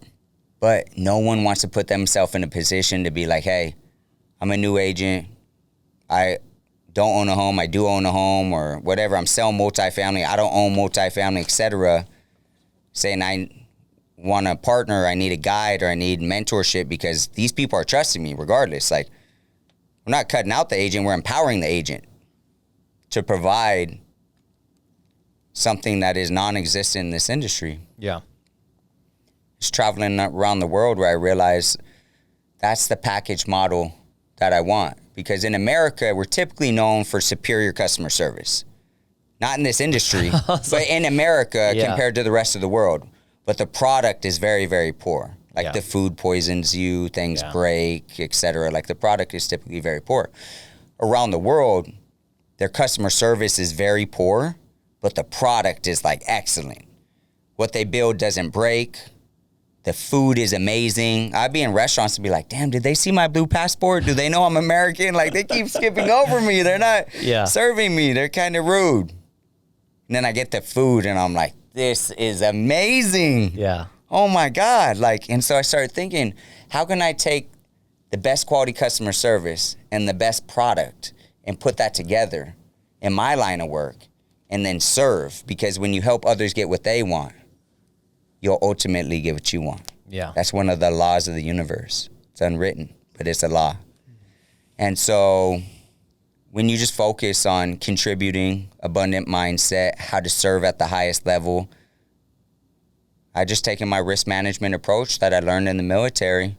Red tier, yellow tier, green tier, high risk, moderate risk, low risk. Yeah. How do I mitigate this sheet of the consumer-facing lens, the sales-facing lens, apply the risk management formula, build a team behind me that ensures that that'll get done. You bought a property in California? Have I? Yeah. Yeah. We just recently. Yeah? We're a year in. Okay. Yeah. And so maybe you want to answer this, maybe you don't. And maybe they did do this. You just never know. But was it your first property here in California? In California, yeah. Okay. And this is a great question. This was not scripted, just so you guys know in advance. Okay. The supplemental property tax. Did anyone tell you about that? Well, I'm just going to let you know my wife's an agent. Oh, God. Full disclosure. Yeah, full disclosure. Yeah, Okay. yeah. She took care of everything. That's one of the things that people don't know, where your wife's the agent taking care of it, et cetera. Yeah, yeah. Most people don't know that you have a reassessment, you have a one-time property tax bill that you pay on top of if your property tax is compounded every single month. That is part of the client journey that they should know about. Right. Right? Like my property tax bill from property I purchased last year is $20,000. And so the consumer should know, hey, this is going to be a bill that you have to pay one time. Yeah. Not all of them are 20 grand. Most of them are way less. Yeah. But you should know because You it should wasn't know it. previously sold. It was previously sold in 1960, and then I bought it in 2022. Right. That reassessment from a few pennies to what I paid for, it's a lot. So the reassessment, it was astronomical, but the family should know about the $2,000, $3,000, $4,000, $5,000, $6,000 additional bill, which is part of the client journey that they should know about, right? Yeah, because you get cut into that. You're like, oh, I didn't assess for that. I don't have that in my account. But this just hit. I thought I pay my property taxes in with my payment every single month. VA zero down, FHA, conventional, whatever, it's 3, 5, 10%, 20% down, doesn't matter. Yeah. Build that into what's coming, right? To know. So they taken care of. But and thing about that people often miss is no one cares how much you know until they know how much you care. Right. And when they get that property tax bill and you skipped over it, they know that you don't know and that you don't care. Right. So or both. Yeah. So it's just, hey, the utility information, we give it to their clients. Here is your water district. Here is your electricity. Here's your trash. You don't have to go and look for it. All the homes I purchase, I'm just like, oh shit, I forgot that I actually have to like sign up for those things, etc. Right? Another bill. Yeah. Then when they call a year later, you always get it. Families are like, this supplemental property tax. Because it's like drinking through a fire hose when you're buying the process. How many documents were sent to you? The process of getting your offer accepted, inspections, appraisal, escrow documents, seller property questionnaire, transfer disclosure statement, natural hazard disclosure statement. Are you in a high fire zone, a flood zone, earthquake zone, etc.? Do you need the California FAIR plan? You're saying all this is funny because escrow documents. They're trying to replace real estate agents with online services. You know what I'm saying? Like you can't get rid of. No, you can't get rid of the agent. You can't get rid of the human aspect and do a frequently asked question and do it on the iBuyer program over and over and over. It's failed. Yeah. It's the human connection. They need that. So this empowers all of that. Yeah. Help them fill out their escrow documents. We don't tell them how to vest. We're like vesting. Yeah. Do you know? I don't know what that is. What is that? We explain what it is. We're a guide. We're literally like the bumpers and for bowling that don't allow you to go in the gutter. Yeah. You know? And then be able to enhance it by reviewing the supplemental property tax, giving the utility information, as well as the home warranty. They can call us when they have any type of leak happen or whatnot. Yeah. We have everything on record. Default to the home warranty, see if they'll cover it before you go and put a stain on your home insurance. Supplemental property tax a year in advance. When you get that, they don't call you and bog you down, the agent, your wife down. Yeah. They call us. We understand that it was like drinking through a fire hose when you went through the process. It was on one of your meetings. We have it recorded here if you want to re-record that or rewatch it on your own time. But also, we allocated 15-minute private meeting to re-review this, have you look it up in your email. If you lost it, we'll resend you the one that was sent a year ago, and we'll review it with you. We needed you, man. Well, every single meeting that's ever held is videoed and transcribed for maximum transparency purposes for the agent. Yeah, that's cool. Then post meeting notes. So it sounds something like this. Levi, congratulations. Real Estate Shield meeting 1 just concluded with Mr. Ortiz. Documents reviewed with the risk mitigation specialist, with seller property questionnaire, transfer disclosure statement, natural hazard disclosure statement, and escrow documents. Your client's comments, questions, and concerns are going to be the 4 HOA violations on the property for painting the house without prior architectural committee approval, that property's in a high fire zone, and that they may need the California FAIR plan, and how much will that cost. In addition, they had questions regarding the roof leak in 2018 and whether it was a DIY job, were they licensed, insured, and bonded. Is there any supporting documentation that goes with that roof leak, etc. Here's a link to the video description, or here's a link to the video, and here's a link to the actual transcription. So if you want to see in real time what was said, how it was said, everything like that, you can open up the transcription, Control F, California FAIR plan, roof leak, HOA violations, architectural committee, whatever. 1 hour and 20 minutes in. Yeah. Fast forward to it because it'll say what was said in the timestamp. Fast forward to it and then see it real time. Or if you're just like, hey, I get it. That's record keeping purposes. I get it. Let me go ahead and call my client and discuss these type of things. Yeah. Full transparency. Don't worry, Levi. Obviously, I just turned the tables. Yeah. Don't worry, Levi. The 4 open violations on the HOA that they didn't disclose in the SPQ and TDS, we're going to restructure this deal and ensure that we get a paint contractor out there and that we're going to get an invoice. I'm going to negotiate that to get paid at close of escrow. The California FAIR plan, don't worry, tons of people have it. The insurance companies have lost their butt in the state of California. Most insurance companies are actually exiting out of California. They used to have all these little boundaries and everything. They've literally lost so much money that almost everything is in high fire zones, especially in Southern California. Like I own a townhome and it's a concrete jungle all around and it's in a high fire zone. So don't worry. I mean, most things here are in a high fire zone. We'll even show you the map to see how widespread the parameters and the boundaries are, because the insurance companies don't want to continue to lose money by saying it wasn't it was outside of the zone in the high fire zone. So now they put everything in it. So whether we go down the street or whatnot, you're still going to probably have it in this area. You want to live in Valley Center. That's just part of living in Valley Center. Right. In addition, the roof leak, I went ahead and contacted the listing agent. They contacted the sellers, and here's supporting documentation that Built to Last Roofing took care of the roof. It is warranted. It was a complete, it was a complete repair. You name it, all the supporting documentation provided. You've now stabilized the transaction.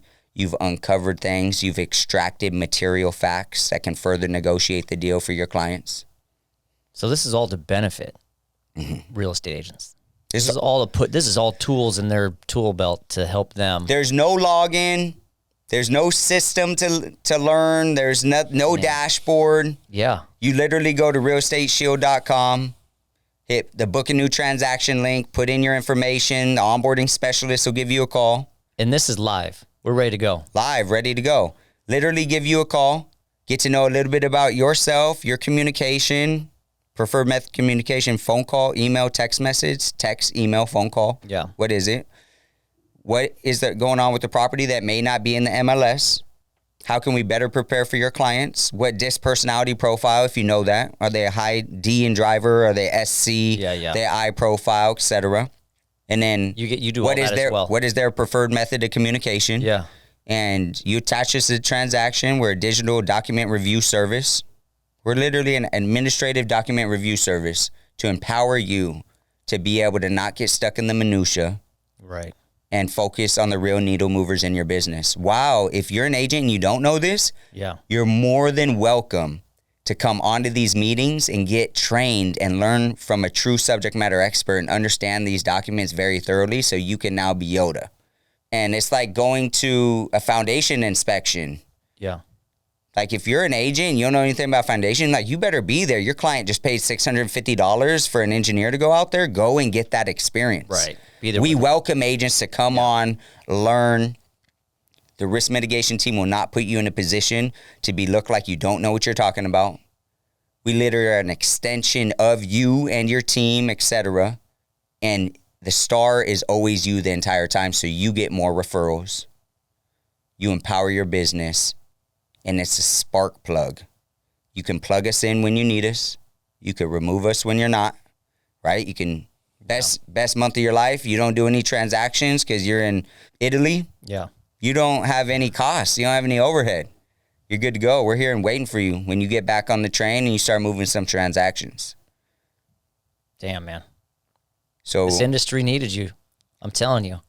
I'm glad where we started this podcast to now. Like, I'm glad you came out of that. And now we know the drive and everything behind this is going to be amazing. We literally be successful. No, I appreciate you. Yeah, I always seek to impact and not impress. Yeah. We want to make the biggest impact possible. We don't want to eliminate the agents. Agents are always playing defense, being afraid of the iBuyer program, certain things that's going to happen, new systems, new processes, new login, new this, new that. We're taking things off your plate. Yeah. We're making it simple, easy, and fun so that you can go and crush it. Yeah. Go network, go on appointments, get that listing contract signed. Go ahead and get that buyer consultation ready, get them pre-qualified, get their offer accepted, and allow the sharks to go in, gain some leverage, further restructure the deal, or protect everything that's going on. Yeah.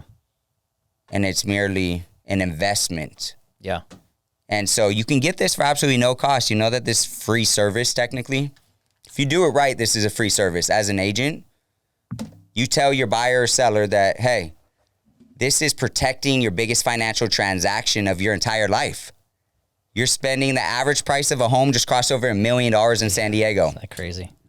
It's crazy. You can get your TC service, risk mitigation, and legal coverage for $1,295. Damn. Say you love your TC and you're like, no way, I love my TC. And I've been there. I love my TC. I just want the risk mitigation team and my clients to be covered when California says that I can no longer advise and consult them. Yeah. $995.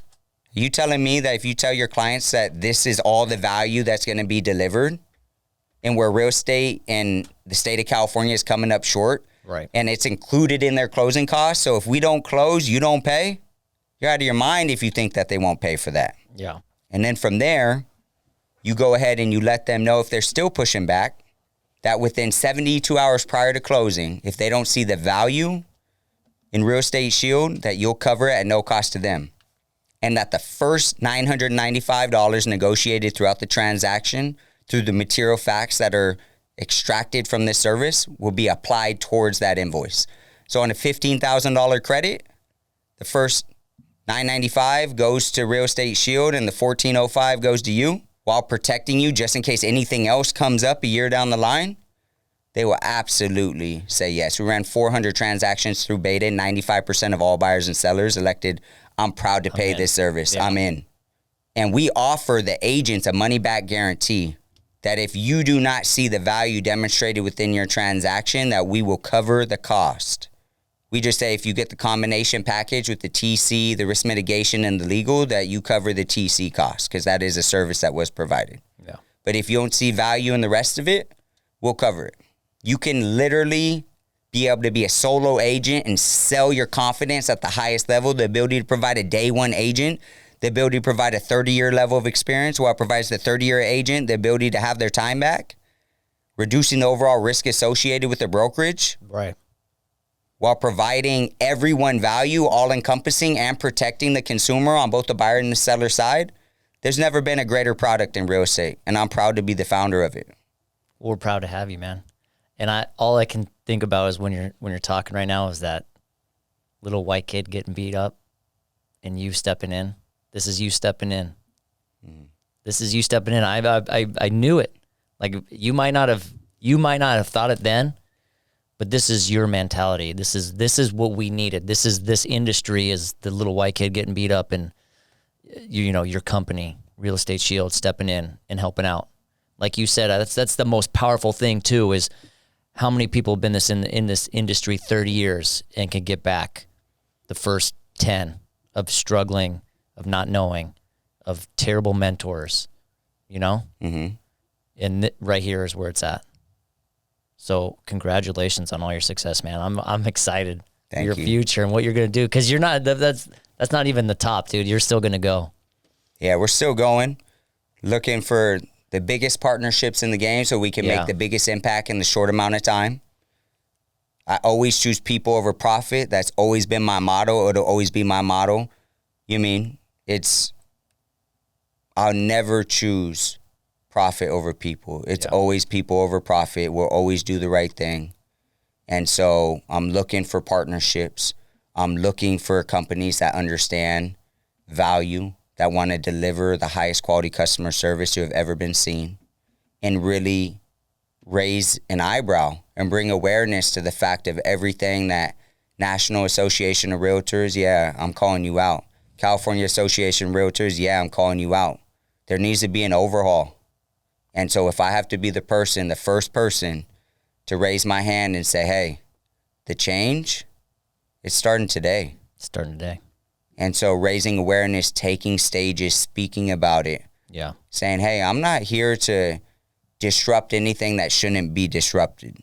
But it's time to start cleaning up the industry, helping people, and quit looking at the checks that come in and forgetting about all the negative things in the industry that we could be doing better. Because over 80% of the world's wealth is invested into real estate. And so we need to help everyone. We need to educate. We need to take care of our communities. And how you do one thing is how you do everything in life. So if we're skipping over these things and this becomes okay, then other things in our life that shouldn't be there will be okay.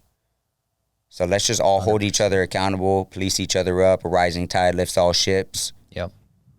Onward and upward, baby, because your attitude dictates your altitude in life. 100%.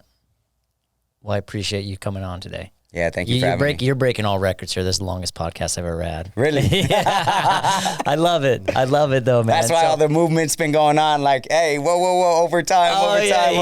No, he doesn't say anything. He just gives me after 120, I'm like, dude, we've been in here for 2 hours, dude. Oh, wow. Yeah, Time flies when you're having fun. That's right, So man. much info to drop. Like, I got still stories. We could segue into other things 100% one day and talk about stuff and just. I would love to. I just want to, I never understood how important the network was. Melissa Sophia really drilled that into me. Community, network. Bro, your network is your net worth. You have to get out there. You have to, if they never know you, you're a juggernaut, but you're like a Ferrari that's just hidden in this dirty old crusty barn garage that just no one knows is there, hidden somewhere. We need to get out, and we need to use the story, and we need to, you know what I mean? Tell your story, man. Start expanding, which I challenge every single person to get out there. If you're like, I'm not doing enough business, I don't know how to serve people, remember that you are most qualified to help and fix the people and the person that you used to be. And in this industry, you can't have the whole pie. Yeah. You make $1 million or $1 billion if you serve the 1% of the people that's like, that's my gal. Yeah. That's my dude. That's my tribe. It's okay to get the 99 no's. It's leading you so much closer to that one yes. And that one yes in this industry is a bigger check than what most people sign as a signing bonus and put their life on the line for this country. Yeah. Massive checks. Damn. People are signing 6-year contracts, giving up all their freedom, being told when to piss, when to shit, where to stay, where your family's going. And you may lose your legs. You may lose your life. Yeah. So take it seriously, because this is serious money in this industry. And if you don't half step, you can have everything in which you ever wanted. These streets are really paved with gold, and just no one even knows it. Yeah. Damn, dude. Give me chills. You sending chills, dude. I love your passion. Thank you. Your passion is what we need in this industry, in life. We need mentors like you. We need people to step up and change fucking society these days, you know?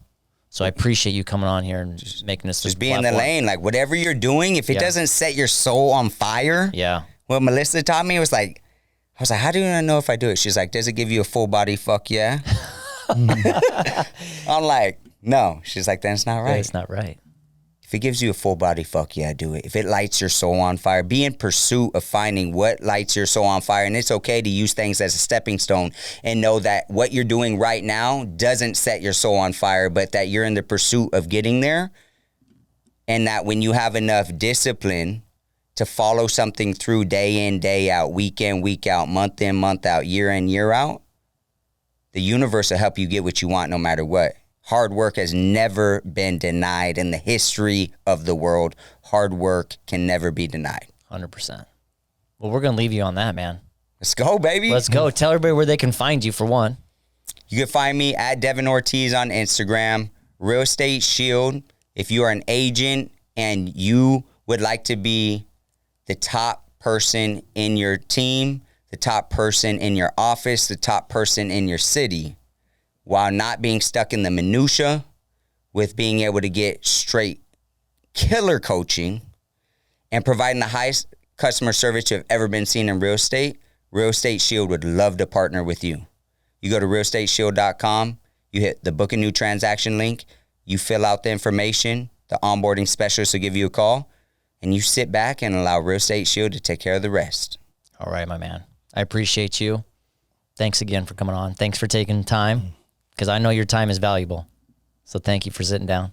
Not a problem. Thank you for having me. I know it's the one thing we can't get back, but I know it's truly an investment in being able to build a new relationship. It's been a blessing 100%. to meet you two gentlemen today and to share this story. And I mean, this is just merely the infancy stages in us being able to collab, be able to do more, connect, shoot the shit, 100%. Have a drink, get some food. You got it. Have a good time. All right. Well, go and look for my man at Real Estate Shield. He won't disappoint. This podcast won't disappoint. So thanks again, brother. Yeah, we also have Real Estate Shield Instagram. Just launched. Go ahead, stay tuned. Case studies for days going on, baby. So many success stories. You name it. And let's go ahead and Let's change the world, man. Let's change the world. Let's change the Day world. at a time, a step at a time. You got it. Tony, tell everybody where they can find this podcast. Well, guys, you guys can find us in YouTube. Go over there, like, subscribe, ring that bell so you guys can get notification every time we post a new episode. Please go follow here the guest today, because leave a comment. Let him know what you learned today on this podcast with him. All right, guys. Also follow us on Instagram. We are there too, and we like to reply to your messages. All right. Take us out, brother.